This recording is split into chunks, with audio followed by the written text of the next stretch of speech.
Bonjour les amis, j'espère que vous allez bien. Bienvenue dans cette nouvelle vidéo. Pour ceux qui ne me connaissent pas, je suis une Liliane, je partage des contenus d'immigration, d'études à l'étranger et bien d'autres. Alors si tu cherches à te relocaliser dans un pays étranger, que ce soit en Europe, en Asie, en Océanie, alors tu es sur la bonne chaîne. Abonne-toi, active la cloche de notification et sans oublier de partager. À tous ceux qui sont déjà abonnés et qui sont de retour sur cette chaîne, je vous souhaite également la bienvenue. Vous êtes spécial pour moi. Les amis, aujourd'hui, je voudrais partager avec vous un programme. Il s'agit du programme pilote sur l'agroalimentaire, sur l'agroalimentaire. Nous sommes ici comme ça sur le site de l'immigration du Canada. Je vais un peu vous faire part de ce programme. On dit au sujet du programme pilote. Le programme pilote sur l'agroalimentation aide à répondre aux besoins en main-d'œuvre du secteur agroalimentaire canadien. Le programme pilote offre une voie vers la résidence permanente pour les travailleurs expérimentés non saisonniers dans certaines industries et professions. Les amis, vous voyez que ce programme vous permettra d'avoir la résidence permanente. Donc, n'oubliez pas, c'est la raison pour laquelle je partage ceci. Au sujet du programme du processus, pour présenter une demande de résidence permanente au titre du programme pilote sur l'agroalimentaire, vous devez avoir une expérience de travail canadienne admissible dans une ou plusieurs des industries et professions admissibles. Avoir reçu une offre pour un travail à temps plein non saisonnier d'un employeur canadien dans l'une des industries et professions admissibles à l'extérieur du Québec. Donc, il faut comprendre que ce programme ne concerne pas le Québec. C'est les autres provinces en dehors du Québec. Respecter ou dépasser les exigences linguistiques. Respecter ou dépasser les exigences relatives aux études. Avoir des fonds pour l'établissement le cas échéant. Avoir conservé un statut de résident temporaire si vous êtes déjà au Canada. Donc les amis, vous comprenez que en utilisant le programme pilote de l'agriculture, vous pouviez, et ça peut vous amener à la résidence permanente. Et pour cela, il faut avoir un emploi dans ce domaine. Mais comment alors faire pour trouver un emploi? C'est l'objet de cette vidéo. Donc je vais vous montrer comment vous allez faire vos recherches pour trouver les emplois. Il faut savoir qu'il y a une province qui est actuellement à pleine recherche des employés, de la main-d'œuvre du côté dans le secteur de l'agriculture. Donc, n'oubliez pas, il s'agit de la province de la Saskatchewan. Donc, n'oubliez pas, je vais vous montrer comment faire pour retrouver les différents emplois qui traitent ce domaine.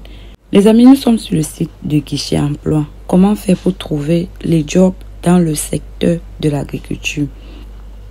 On va aller, on va entrer, on va filtrer, on va aller pas à pas. On va sur avancer. Ensuite avancer. Après avancer, on va descendre. Le temps ne nous intéresse pas. La langue ne nous intéresse pas. L'heure de travail, on va prendre temps plein parce que le programme a dit temps plein. On ne veut pas des choses saisonnières. Permanent. On va prendre quelque chose de permanent. Durée fixe au contrat. Le salaire, ça ne nous intéresse pas. On va partir sur travailleurs étrangers temporaires. Ensuite, qu'est-ce qu'on va faire? On va sélectionner les territoires et les provinces et territoires.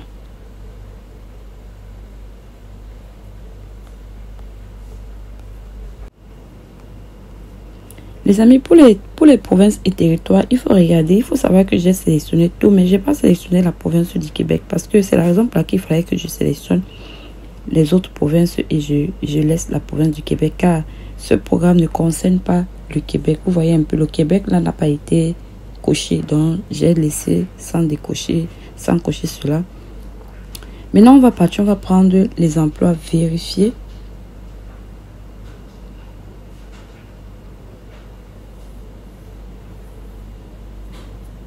Ensuite, emploi vérifié. On va descendre, on va aller dans le domaine. Vous voyez qu'ici, il y a membre de l'école législative cadre supérieur, ça ne nous concerne pas. Sciences naturelles appliquées et domaine apparenté, non. Secteur de la santé. Enseignant droit et services sociaux, non. Art, culture, non. Métier, ressources naturelles, agriculture et production connexe. C'est cela qu'on va choisir. On va le prendre. Donc, on va choisir ressources naturelles, agriculture et production connexe. Ensuite, on va descendre, on va évoluer.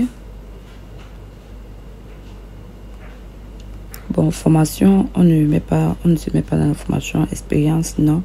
Maintenant, on va changer candidat ciblé. On va prendre candidat canadien et candidat internationaux. On va cocher cela.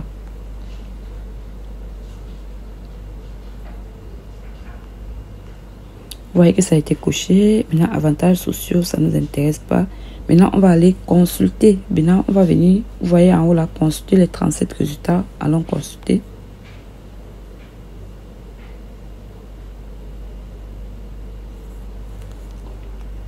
Les amis, une fois que vous cliquez sur consulter, vous allez constater que voilà le filtre qui a été mis.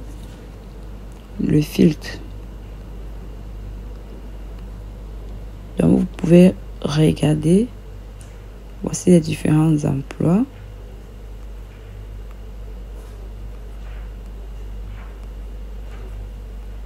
Voilà les différents emplois. Et on va essayer d'ouvrir quelques. Les amis, voici par exemple un emploi que j'ai ouvert. On dit ouvrier, ouvrière de la ferme d'élevage de volailles. Vous voyez que c'est un emploi vérifié. Les renseignements sur l'emploi est permanent temps plein. Et quand on regarde, cet employé a besoin de 5 postes vacants.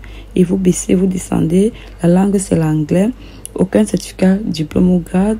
Vous voyez qu'on dit cet autre candidat détenant ou ne détenant pas de permis de travail canadien. Mais comment postuler? Il suffit seulement d'aller sur voir comment postuler pour savoir comment postuler. Vous voyez que cet employé a mis cette adresse email. C'est par là que vous deviez envoyer votre CV et votre lettre de motivation. Ne jamais oublier la lettre de motivation, c'est très important. Donc, vous allez envoyer votre CV ici et l'employeur a besoin de combien de personnes? 5 personnes. On va évoluer. Nous voici également sur le deuxième site, sur le deuxième offre d'emploi et on va descendre deux personnes. On dit cet employeur a demandé une étude d'impact sur le marché du travail, c'est-à-dire oui, une étude d'impact sur le marché et c'est ça qui permet de faire venir. C'est afin d'embaucher. Donc, c'est ça qui permet aux employeurs d'embaucher les travailleurs à l'extérieur. Donc, vous allez descendre. Comment on fait pour postuler? Vous voyez, vous partez sur. Voilà. Pour postuler, voici l'adresse email sur laquelle vous envoyez votre candidature. Voici un autre que nous avons ouvert, les amis. Ça a été publié le 19 juillet pour l'Alberta. Cet employeur, on dit, cet employeur a besoin de 15 personnes, donc 15 postes vacants. Et cet employeur a fait une demande d'étude d'impact sur le marché. Et vous allez descendre, c'est pareil, les amis. Vous descendez, comment postuler, on va voir. Comment postuler en postulant directement sur guichet emploi, candidature directe, ou bien sur le guichet, ou bien par courriel. Par courriel, voilà l'adresse email et voici les instructions pour postuler, les amis. Voici les renseignements que vous devez inclure dans votre candidature. Une lettre de présentation. Lettre de présentation veut dire lettre de motivation. Cette offre d'emploi contient des questions de sélection. Veuillez répondre aux questions suivantes lorsque vous postulez. Donc, les amis, c'est très important. Êtes-vous disponible pour travailler en alternance ou sur appel? Êtes-vous disponible pour la date de début annoncée? Êtes-vous actuellement étudiant? Êtes-vous actuellement en mesure de travailler légalement au Canada? Êtes-vous en mesure de déménager pour ce poste? Donc, déménager pour ce poste, ça veut dire vous qui êtes à l'extérieur. Avez-vous l'expérience antérieure dans ce domaine? Donc, les amis, ça c'est pour vous deviez répondre à ces questions-ci quand vous deviez postuler. Donc, ça sont les instructions pour postuler. Et voilà l'adresse email à laquelle vous deviez envoyer votre candidature. Voici un autre emploi que j'ai ouvert, les amis. 5 postes. Cet employeur a besoin de 5 personnes. Vous baissez, c'est la même chose, les amis. C'est la même chose. on dit, voici les instructions. Incluez ce numéro de référence dans votre demande d'emploi. Donc, voilà le numéro. Donc, quand vous allez faire votre lettre de motivation aussi, mettez ce numéro de référence. Instruction pour postuler. Voici les renseignements que vous devez inclure dans votre candidature, le numéro de référence de l'offre. Donc, quand vous allez dans votre lettre de motivation, il faut inclure ce numéro de référence. C'est très important. Donc, prenez note à cela. Et voilà l'adresse email à laquelle vous deviez envoyer votre candidature. Les amis, voici un autre emploi que je voulais vous montrer. Cet employeur a besoin de 10 personnes. Quand vous évoluez, on dit no degree or diplôme. Et comment on fait pour appliquer? Cet employeur, il peut vous prendre, vous qui êtes à l'extérieur, si vous n'avez pas un permis de travail valide. Voici l'adresse email à laquelle vous pouviez postuler. Et cet emploi, ça se trouve au niveau de la Saskatchewan. Ça, c'est au niveau de la Saskatchewan. Vous voyez bien SK Saskatchewan. Donc, les amis, c'est tout pour cette vidéo. J'ai voulu vous montrer ceci pour vous montrer qu'il y a aussi les jobs dans le secteur de l'agriculture et que là-bas, il y a des opportunités pour la résidence permanente une fois que vous aviez votre emploi. Donc, c'est un secteur qu'il faut aussi explorer, le secteur de l'agriculture, parce que on ne sait jamais. Alors, il faut aller dans toutes les provinces pour faire vos recherches, postuler et penser à le faire tout le temps. Ne le faites pas seulement une fois et vous abandonnez. Donc, faites-vous un CV, une lettre de motivation et pour pouvoir postuler dans les différents emplois. Et il faut savoir que ça ne s'applique pas sur la province du Québec, ça s'applique sur d'autres provinces autres que la province du Québec. Alors, c'est tout pour cette vidéo. On se dit à très bientôt pour une prochaine opportunité. Si tu n'es pas encore abonné, n'oublie pas de t'abonner et d'activer la cloche de notification. Bye.